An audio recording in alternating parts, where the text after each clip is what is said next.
Hello all, welcome back to another video on green building. So do watch my earlier videos where I've discussed about sustainable features of a green building and also the benefits of green building.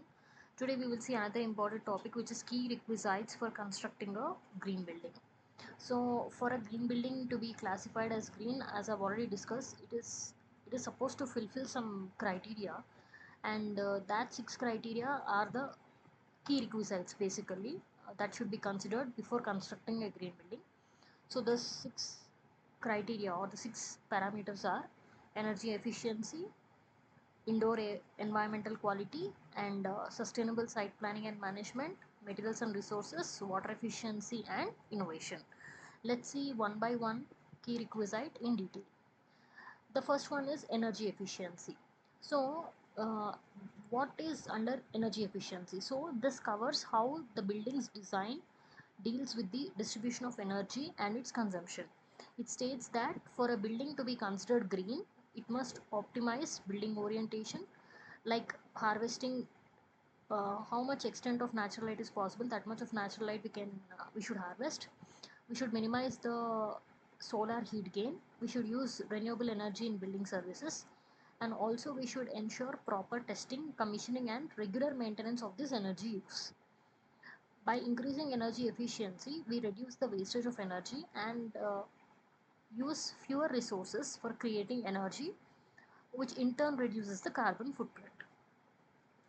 The next feature or the next parameter is indoor environment quality, IEQ.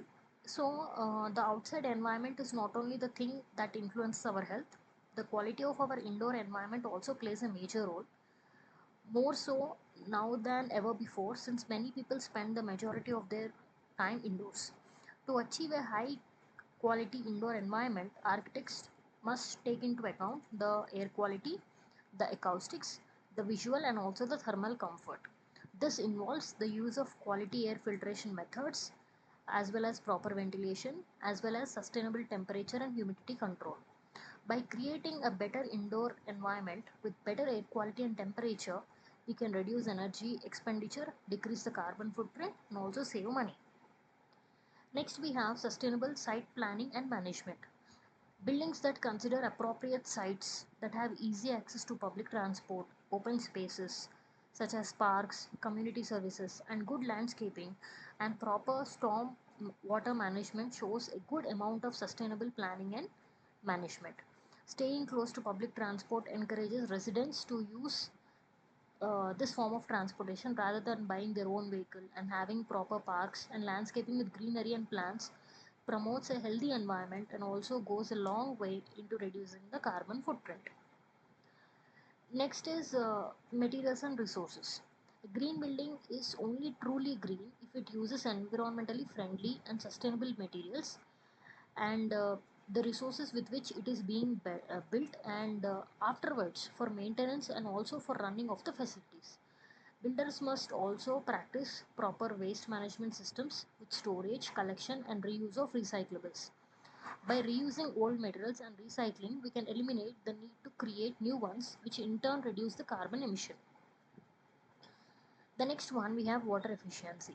This includes methods through which the building may recycle water and use water saving fittings in their pipes to prevent unnecessary wastage of water. It also includes methods such as rainwater harvesting and filtration of the used water.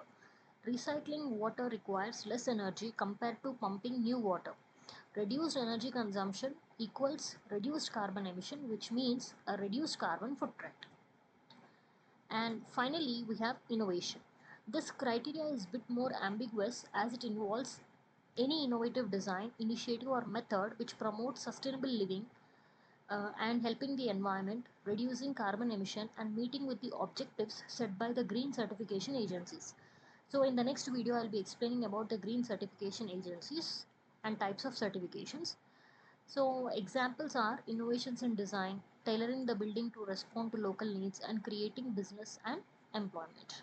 So, these are the uh, main key requisites for constructing a building. Hope you all understood the video.